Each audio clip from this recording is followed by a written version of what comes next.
शेगाव आणि खामगाव अशा दोन्ही ठिकाणी नगर परिषदेत उद्या खामगाव लोकांमध्ये मतमोजणी असून पोलिसांचा तगडा असा बंदोबस्त CCTVच्या माध्यमातून आणि चौकात संवेदनशील ठिकाणी प्रत्येक वार्डात पोलिसांचा बंदोबस्त राहणार आहे।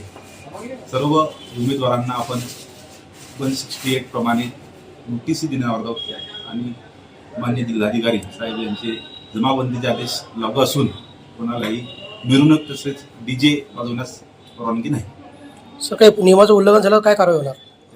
ज्यांनी कोणी नियमाचं उल्लंघन करेल त्यांना आपण त्यांच्या विरुद्ध कायदेशीर कारवाई करतो। नागरिकांना काय आवाहन करसाल?